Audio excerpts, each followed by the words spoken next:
Thank you for watching, everyone. I'm Lester Holt. Please take care of yourself and each other. So long from Paris.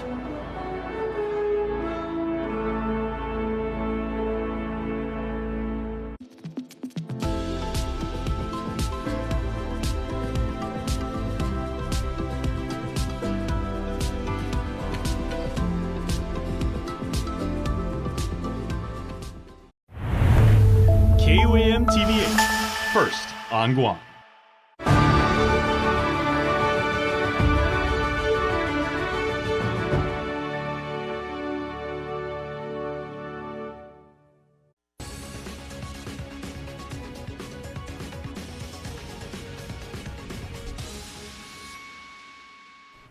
Half a day and good evening. Welcome to KUAM News Weekend Edition. I'm Matsuki Horiyama. Thank you for tuning in this evening. Superior Court of Guam Judge John Terlahi sentenced convicted rapist Carlos Glenn McGee to 5 years in prison with all but 17 months suspended after pleading guilty to failure to register as a sex offender. 17 months is the total months that McGee did not register as a sex offender. He was facing up to 5 years for failure to register. According to his attorney, he already served 6 months. Terlahi added once released, he will be on probation for 3 years, and because his sentence was suspended, he will remain out of jail unless found guilty of any violations. As KUAM reported, McGee was convicted for molesting a 10-year-old back in 2019. In January, he pleaded not guilty to 2 counts each of first and second-degree criminal sexual conduct. Court documents state the 15-year-old victim allegedly told police McGee raped and molested her repeatedly. The child allegedly told officers McGee was high on the drug ice and threatened to kill her whenever she tried to escape. As part of McGee's plea agreement, all other charges were dismissed. The Guam Advisory Committee to the U.S. Commission on Civil Rights is hosting a series of web-based public briefings. In this briefing series, the committee will hear testimony from a broad range of subject matter experts, including advocates and community organizations, policy and government officials, and academics, and researchers. On the committee's chosen topic on the overrepresentation of COFA migrants within Guam's criminal justice system, the committee intends to provide the Commission with their findings and recommendations on this topic.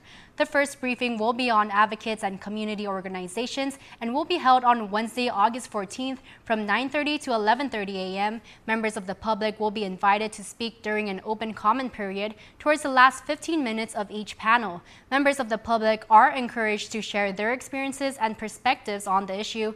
You can find a Zoom registration link and audio number on KUAM.com. Programan Sinipuk, or the Adult Chamorro Language and Culture Immersion Program, was recently held in San Diego, California. The program is in its 3rd year, but it was the first time to be held in the States. The 2-week program was sponsored by the Chetlu San Diego Group and South State University San Marcos. They also visited the House of Chamorros in Balboa Park, cultural dance groups, and elder Chamorros living in the States. 20 people participated in the program. Many of them come from families where there are no Chamorro speakers left. Some of them come from families where the person who had the heritage has already passed away. There's multiple generations since they left the Marianas. And so no one can really talk about what it means to come from the Marianas anymore. They grew up in Washington, they grew up in California, they grew up in the States. And so we had students where, and this was even different for me, having grown up in Guam, and you hear Chamorro. We had some students that had never really even heard somebody speak Chamorro at all, but they're Chamorro. They are Chamorro, they want to know about it. We know the history about how we've lost the language. Don't get stuck in that. Don't get wrapped up and trapped in that, because we're still here, we're still alive. What do we do next? In other news, school is in session for the Santa Barbara Catholic School students who returned from summer break to a new look at their Dededo campus. On Friday morning, students, faculty, and honored guests celebrated their new gate, fence, and garden thanks to a federal grant awarded to the home of the Spartans.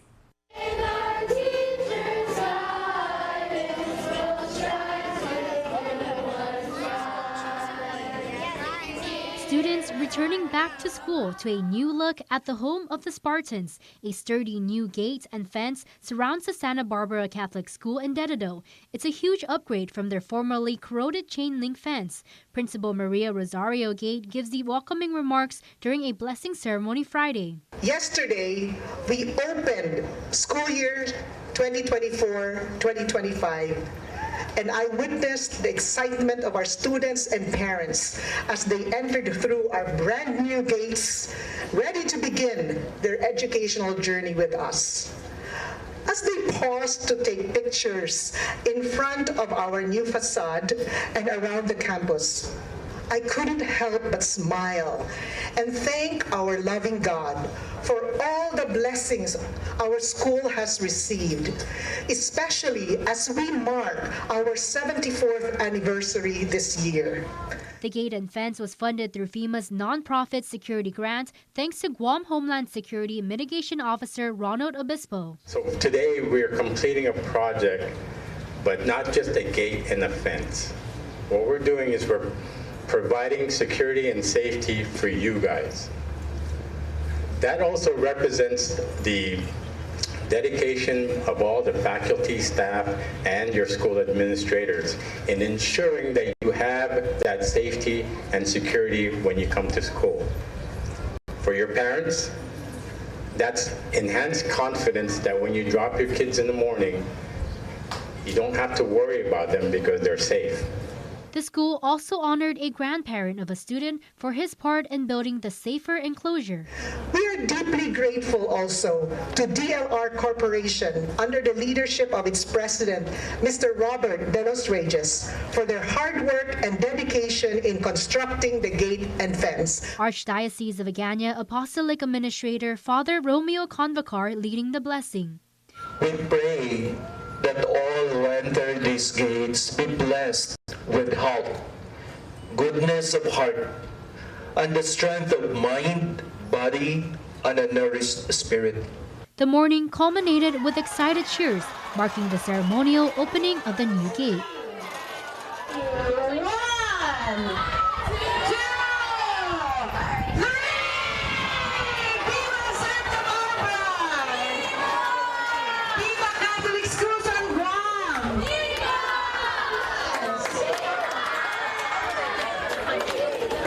Dear Santa Barbara, hello, hail to thee.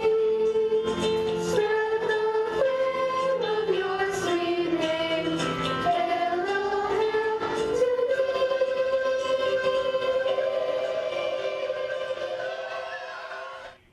In regional news, the CNMI Office of Planning and Development, Department of Public Works, and Northern Marianas Technical Institute inked an MOU to better prepare the islands for solid waste management. The MOU outlines the collaboration and partnership between the institutions to better meet the educational, training, and workforce needs of the CNMI. The Technical Institute will teach solid waste management, including safety training, emergency response, equipment maintenance, and landfill operations. The educational program is set to launch at the end of the year.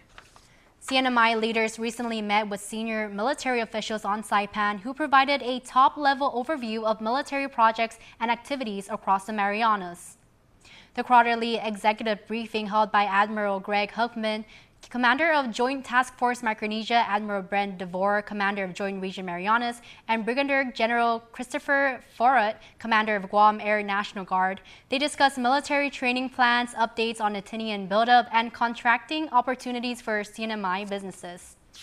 Well, it's been 1 year since the historic wildfires on Maui that killed more than 100 people. Now, even as progress is being made, there's still so much uncertainty for those who lost everything. So none of this is permanent?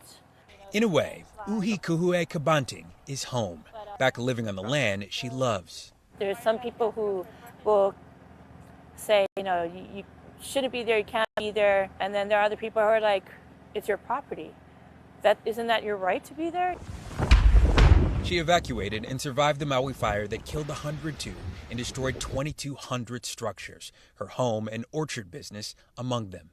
We can cook out here. In June, after nearly a year bouncing between emergency housing programs, she moved back onto the Lahaina lot where her home once stood. water tanks. That's a lot of water. With no water, power, or sewer service, Ui says after a year of uncertainty, being home made sense. A recent survey found close to 60% of fire survivors have moved at least 3 times. Ui is one of the very few back on her own land. Many blame local and state government for slow solutions. Because it was a disaster, we felt like it might go quicker than normal. We had great hopes. Maud Cumming feels the frustration. Just days after the fire, the nonprofit she runs broke ground on a modular housing project for victims. She says red tape has held up the completion of the Ohana Hope Village, built to house 300. Of the 88 units, just 10 are occupied. People are still not settled, so the need is real. Year 1 was survival, year 2 is rebuilding. Hawaii Governor Josh Green. Do you agree that red tape is a problem in sort of making significant progress and getting people back in their homes? Of course the red tape feels terrible. All I can say is we're doing our best. Last week, Green announced a $4 billion settlement for fire victims. Pending court approval, payments would begin next year. I'm very, very optimistic that now that we have the settlement and that we're seeing houses go up, people will get there 3 times faster. His hope is that cash will also help families buy vacation rentals as permanent homes. I would encourage people, if they own a short-term rental on Maui, to please sell it to a local person. But we need those houses for our people. Survivors trying to rebuild a community on land thought lost. We want to see our neighbors return and their kids continue to grow up in this neighborhood. Well, Leo Palace Resort Guam has a new general manager. Shaq Von Remore is taking the helm, bringing over 3 decades of experience in hospitality management experience at luxury resort operations around the globe. He started on July 29th and said it was his first time in Guam. Before arriving on the island, he was director of F&B, director of operations, and general manager at properties like Hyatt, Sheraton, Starwood, and the Marriott. He has worked in resorts and hotels across Europe, the Caribbean, and the U.S. I'm very happy here. It's a wonderful island, a lot of opportunities, and I think there's lots of work to do here, but the positive and with the people you have here and the team, we can go a long way, and the focus is to revive Leo Palace, what it used to be, outdoor experience and customer service. Going for Gold is presented to you by Prime Hydration and C2O Coconut Water, distributed by PDC Wholesale. And now to the Olympics, as this year's Summer Games has been hosted by the world's capital for fashion. And so Team USA made sure they gave our athletes the right apparel. It's the soul of Lewiston, Maine, on display in Paris. Pretty cool seeing guys like Tatum, very cool. LeBron James wearing your shoes. Cool. It's a shock, actually, when all of a sudden you see it. There's a picture of them, various pictures of them, and they're dressed in their uniform. And then here's our shoes on their feet. Like, wow, it's fabulous. But before Team USA athletes could walk in these very special white suede shoes, their journey began right here in this New England factory. And then on this side, we do the trimming. So lots of handwork here. Lewiston-based Rancourt & Company was asked to create a shoe for LeBron James, Coco Gauff, and all 592 American athletes for the opening and closing ceremonies. Mike Rancourt leads the company that has been in his family for generations. At some point, we have 40 people in the company. At some point, every person in the company had, touched the shoes one way or the other. And how cool is that? It's tremendous. Polo Ralph Lauren came calling in 2023 and asked Rancourt to come up with this white buck suede design for this year's Olympics. The Olympic shoes went through this exact process called lasting. When we're done, we put it in the heater inside this machine there. That's how it's done. Yeah. That's how it's done. This isn't the first time that Rancourt has made footwear for Team USA athletes. They wore them in Rio, Tokyo, the Winter Games in Beijing, and this year in Paris. The people around us, the people that don't even know us, they're coming up and having a conversation with me. Most of it relates to, how proud they are that they're in a community that produced, the Olympic shoes. But this year has even more meaning. The tragedy that happened not far from here just 10 months ago shook this community. They've been saddened by it, and they struggle with it when it comes to thinking in terms of what it means for our community, our families. Rancourt says he wants people to know that this is what Lewiston is all about. Producing, the Olympic shoes is something that'll bring them, the whole community, some satisfaction. Yeah, oh yes, most definitely. I take a lot of pride. Not many people know how to do this anymore. So. But you do. Yeah, yeah, one of the very few. How much pride do you have in seeing a piece of Lewiston on the world stage? This particular event is really a great view of how Lewiston people come together, create this product, and enjoy what we do. Going for Gold is presented to you by Prime Hydration and C2O Coconut Water, distributed by PDC Wholesale. There's more to come on Weekend Edition. You're watching KUAM.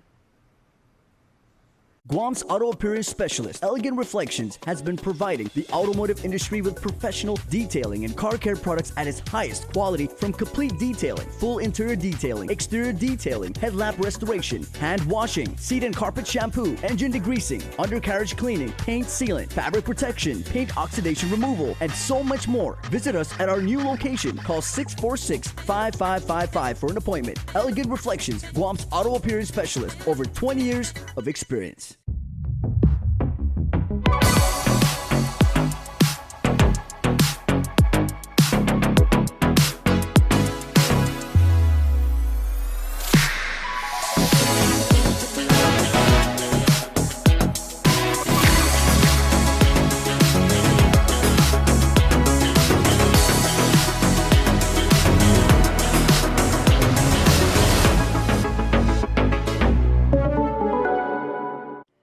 The Guam Department of Public Health and Social Services celebrates Community Health Center Week from August 4 to August 10, 2024. The public health community centers in Dededo and Inalahan provide an array of services that promote good health for you and your families. Visit our website at dphss.guam.gov for more information. Viva Guam! Viva Public Health Community Health Center Week. The mayors of Inalahan, Humatec, and Haget are now in possession of some of the parks in their villages after officially adopting them from the Department of Parks and Recreation. Jonigan Charfris has more from the signing and what this means for the villages. It's been plans in the making for quite a while. The Department of Parks and Recreation has an inventory of over 60 parks and over 100 historical sites on island that they're responsible for. With minimal staff, it's difficult to ensure each and every one is maintained. While there are a handful of these areas that have been adopted by organizations, Acting DPR Director Angel Sablon says plans in the making have finally come to fruition. We're very happy that we've come to this point. These three mayors that our adoptees today have certainly done a great job in maintaining the parks for us and helping us. And so we just felt right that we allowed them the total jurisdiction. 3 Southern Village mayors, during a meeting with Sablon and DPR officials to include Deputy Director Warren Pelletier and Park Police Superintendent Colonel Joey Cherlahi, signed an agreement that allowed them to adopt selected areas in their villages. They also collect the fees for it, turn it around and do the maintenance. And they have plans to enhance it, and we support that. Humatec Mayor Johnny Canata says the adoption of Fort Soledad has been a long time coming, saying his residents have been using the place, and it only seemed fitting to assume responsibility of the area. First order of business? We're probably going to start painting, change the color, make the colors all the same with my mayor's office so they know that, we are taking care of the place. Because a lot of good things, a lot of comments when I go to the Fort Soledad. In the afternoon, people, I can hear them. What a beautiful place. Inalahan Mayor Anthony Chargaloff and his staff have been brainstorming ideas for the areas adopted to include upgrades. It's inclusive of both the park at Surfside and also the Salaglula pool down in Inalahan. And so our office has been kind of working collaboratively, and we're so excited that it finally came through. Part of the reason why is that the Inalahan Mayor's office has a lot of plans in terms of trying to repurpose the pool. We want to actually initiate a movies at the pool, but we've also demonstrated that we've been responsible enough. We've been able to maintain and care for the pool, cutting the grass, picking up the trash, and doing everything else that needs to make the park, presentable to the community, our visiting tourists from around the world, and also our military friends here stationed here. So, yeah, we're very excited. We're very happy that it has come to this point. Chargaloff says that rental fees collected will be reinvested into the adopted areas so that they remain in tip-top shape. This is actually a big win for us because it allows, number one, of course, it sets a convenience where they don't have to travel down to Agutnia to apply for the permitting. They can simply come to our office. Is that much easier? And also it's because it's a structure or it's a landmark that's within our village. Our village now can take true ownership and become stewards of the pool, keeping it clean and what have you. Hogget Mayor Kevin Susuko equally stoked about the adoption of Nimitz Beach and the Old Hogget Beach Park, adding it's been something he's been wanting to acquire since taking office. We can fully move forward and we can actually clean up the beach the way we want to be cleaned, and of course allow for those constituents of ours and of course those visitors to utilize the beach, and of course expect that it's under our office, under our control, and that it gives our people that piece of, at least now it's ours, and it's coming back to our people. We look forward to all the renovations of the parks that are currently happening, and of course to complete all of the beautification projects that we have coming. Saban hopes this is the start of something good with a message to other village mayors. If you are willing and able to assume the responsibility for your parks in your villages that belong to DPR, we'll be more than happy to work with you and work together so that you can have jurisdiction. DPR can't be at all 67 parks all the time, and certainly them adopting this and more parks being adopted in the future will certainly help us as we continue to work together to enhance and beautify all the parks we have on our island for our people. Jonagan Charfis, KUAM News. School's back in session, and Kmart is the ultimate back-to-school headquarters for all your essentials. Stock up on everything you need to ace your classes. From backpacks to crayons, Kmart's got it all in one place. Snack time just got better. Choose from a fantastic selection of snacks and drinks to keep you fueled and focused throughout the day. Get an A+ in style with the newest fashion trends for everyone in the family. Heading to college? Kmart's got the essentials to deck out your dorm in style. Move to the head of the class with Kmart, the one smart shop for unbeatable deals on everything you need to kick off an amazing school year. Kmart, your 24-hour superstore. Your campus, your style, your way.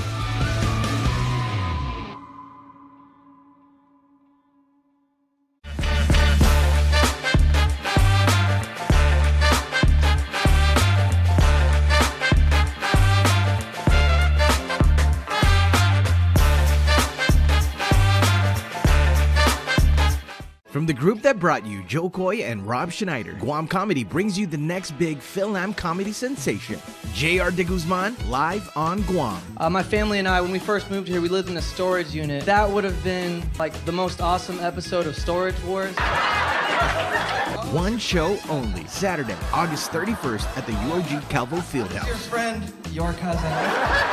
Get your tickets now at GuamComedy.com. J.R. De Guzman, live on Guam. Don't miss the fun. KUAM Sports Weekend Roundup is brought to you by Gatorade. Greatness starts with G. What can you tell about other young people like your age, like other kids, about like, hey, just because we're young or just because we're little, it doesn't mean we can't do amazing things? Because you put in work, you put your mind to this, you work with your family and everything like that, and you did some really amazing stuff. There's going to be adults who are going to be watching this saying, dude, that guy's cool. Yeah, I've been fishing since first time I went up to Saipan when I was 2 years old on the boat. The second time is when it took the longest. That one was like 16 hours to go all the way up to Saipan. But yeah, I just enjoy fishing all the time. It's what I love to do. Almost out on the boat almost every day if I could. It's just really fun. I just enjoy it all the time. What about fishing is so enjoyable or gives you so much pleasure? For me, it's just whenever we go out, we'll catch fish, and we come back in, and then we could always give to all the family that whenever they need. That's like the best thing about fishing. Just always giving to the family after you catch all the fish. Yeah, I was gonna say also your company and your family, you guys are known for how generous and how wonderful you guys are. So what do you guys tend to do with, like, if you have a really, really big catch, which is like way too much for your family to eat? We have like a big catch. We don't really sell fish because the profit of selling fish right now is not good. There's too many people doing it. So if we have a lot, we'll just like try to give as much as we could, give it to random people we see. They ask for fish. Okay, and now final question. What's your dream catch? Where's someplace you've never fished? So two-part question, right? Give me a location of someplace you've never fished or you've never caught before. You may have gone there, but you just like never had like a catch. And what's the ultimate fish that you would like want to catch? Ultimate fish I would want to catch is definitely a over 100-pound yellowfin in Hawaii. I've been wanting to do that for a while. Hopefully I could go this summer to Hawaii before the ahi season is over. That's what I really want to do. Also, shout out to Guam Visitors Bureau and Paradise Fitness, Uncle Carl and Uncle Tony. Thank you guys for taking me to go to Saipan. And if you guys could, can you guys sponsor me one more time to go to Hawaii so I could go catch my dream fish, the ahi, the over 100-pound yellowfin. I say that's a pretty good bet, man. Anybody that makes that investment, it's gonna pay off, man. Congratulations, bro. Thank you. So this is his bank, and it's about... Yeah, it's real tight. For Nick Mullins, every new skate park is a brand new challenge. And then come to the side of it here. George, likewise, is a friend, coach, mentor, and the owner of Modern Skate and Surf in Madison Heights. And then you got a little bit of transition down this side. He gives Nick Mullins, the blind skateboarder from Troy, a precise ramp-by-ramp tour everywhere they go, even here in Paris. Please forgive me, but how do you do this if you can't see a thing? Well, it's been a lot of hard work to get where I'm at now. Just a lot of practice, a lot of perseverance. It's very tedious. I mean, realistically, what I do when I walk up on a ramp is I'll walk it out, kind of check how wide the ramp is or the feature that I'm skating, you know, decide if this is worth even like trying to work it out, you know, get like some type of mental 3D imagery of what I'm trying to skate in my mind. But dude, I can't walk through my house with the lights off. So how do you... It's a lot. I mean, I kind of had to force to learn like this. Mullins is now 33. He lost his vision when he was 18. He was riding a skateboard. I ended up just hitting a crack going pretty fast, flew through the air, slid across the ground, and got road rash from my hip to my knee. And MRSA staph infection ended up getting into the cut and took over from there. So how long did it take you to kind of get your bearings again and get confidence to be good again? Well, from out of the hospital, because I walked out of the hospital weighing about 90 pounds. So it took me about 6 months to even be able to stand, and then 3 months from there to actually put my foot on my board and roll for the first time.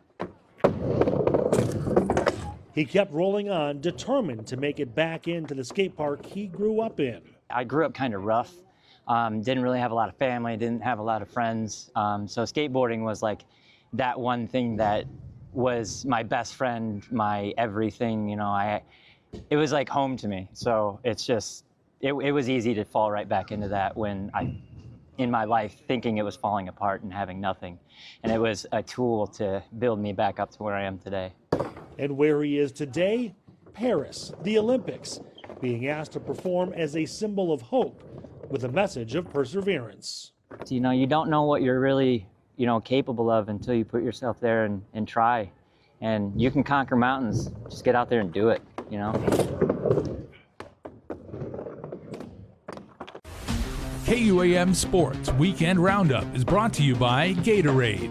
Greatness starts with G. The Guam Contractors Association proudly presents the 2024 Samoan Joe Safety Conference and Industry Trade Fair and Expo. Join us on Thursday and Friday, August 22nd and 23rd at the Hyatt Regency Ballroom. Learn about safety training across all industries to ensure safe work environments. Discover the latest in construction safety, building technology, and innovation. Don't miss the Industry Trade Fair and Expo on Friday from 10 a.m. to 4 p.m. For more information, contact DCA. The Guam Department of Public Health and Social Services celebrates Community Health Center Week from August 4 to August 10, 2024. The public health community centers in Dededo and Inalahan provide an array of services that promote good health for you and your families. Visit our website at dphss.guam.gov for more information. Viva Guam! Viva Public Health Community Health Center Week. Don't need a work break, keep the smile on your face. The moments you can't replace, and I'll be around. Whoa. You can count on me. You can count on me for life. Wherever life takes you, we're always here for you. Calvo's Insurance. Count on us for life.